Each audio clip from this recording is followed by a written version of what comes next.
Here we are working in the 65 Riv, working on the AC. Gonna get in here and pull out the evaporator core. It's the original one. It's old, and I believe it's got a pinhole leak. Pulled a vacuum on it and doesn't seem to hold. The rest of the lines have been tested and they're good. And I've replaced the compressor, the dryer, and the core up front. So I think it's now down to this guy. So let me get it out and we'll take a look at it on the bench. We're working on the 65 Riv, working to get the AC going. We've got a new compressor, got a new dryer, got the receiver, that's new. New vacuum, diaphragms back here, and here. Suction throttle valve has been gone through and converted. There's a kit that you can get from, I think it's Old Air products or Vintage Air products, swapped into that. And what I'm about to do is to replace the core inside. This is what goes in the cabin. It's under the passenger side, under the glove box. Bit of a pain to get it out. I think it's got the original badge on here. I have had this out before last summer to clean this thing up, but then found out I think that there's a slow leak in the core. So I've got a new one that I'm gonna put in here. You can see we've got the lines that are covered in some bitumen. And I'm just gonna go around and buzz these off quick.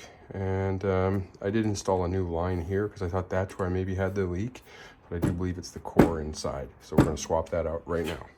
All right, we got all the screws out. There's a little mounting bracket here that holds the hose, the lines in place. So I don't need to unscrew that. Let's open this thing up, take a look inside. So here is the old core. I'm just gonna pull it and we'll swap the new one in. And I'm just gonna set this aside and maybe retest it again. See if I can locate that pinhole. I'm sure there's a rad shop around here that can may be able to repair it and put this thing back into use for somebody. All right, we'll get it out here in a second. So here's the new core versus the old core. Got to swap these lines over, get them on here, and then move this thermostat piece over onto here. And it looks like I need to get some of the bitumen stuff, insulator to wrap around this pipe.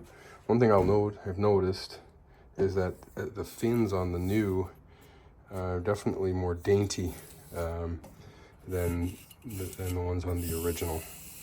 But as long as it's tight and doesn't leak, it looks like it should do the job. Let's get those lines swapped over. We'll keep moving. Okay, got the new evaporator core ready to go. Move this is the expansion valve over.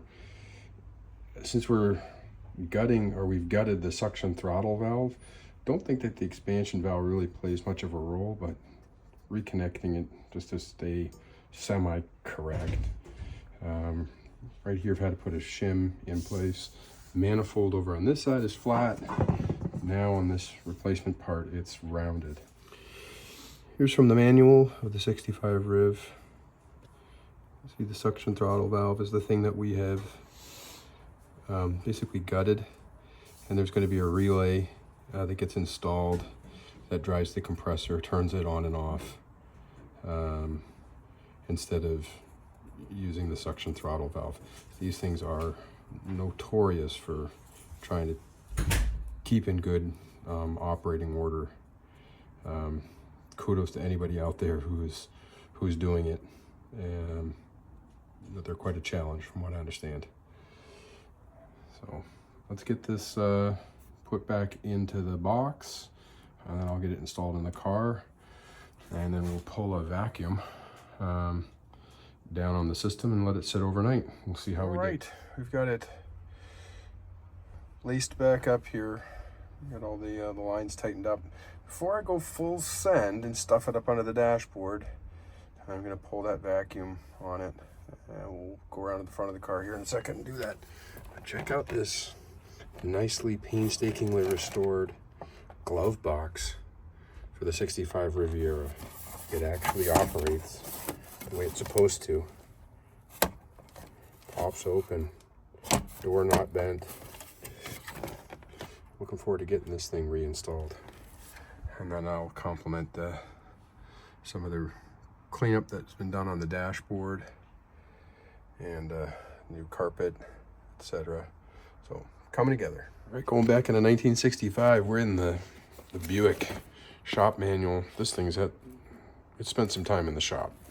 Not with me, but probably many prior owners. Anyways, here we are in 1965, the discharge procedure for the AC system. They make no mention of capturing the Freon that's in the system. Now, the system we're working on today, this thing's been discharged probably 30, 40 years, long before I had the vehicle. So we're just trying to bring it back up to the, well, close to 65 standard. So we've got the gauges hooked up. Going to the suction throttle valve on the low side, and then on the high side, going to the back of the compressor. So that's what we've got here. High, low, and then we've got our Amazon vacuum, but it works just fine. So let's go ahead and turn it on. Let's do the low side first. Turn it up.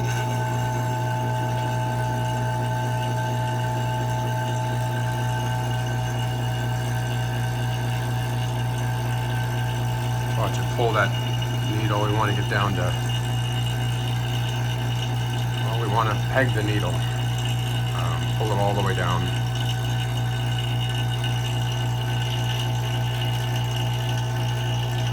Go ahead and open up the high side now as well. Oh, it's already pulled from both sides. Interesting, okay.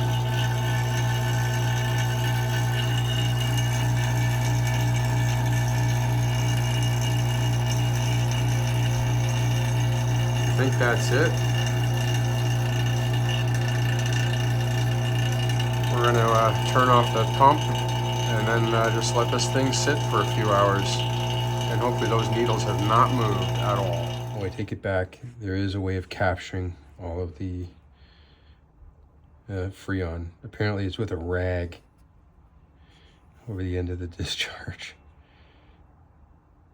Well, it's been a few hours and then the vacuum is holding strong. So check tomorrow, but I think that's going to be it for this video.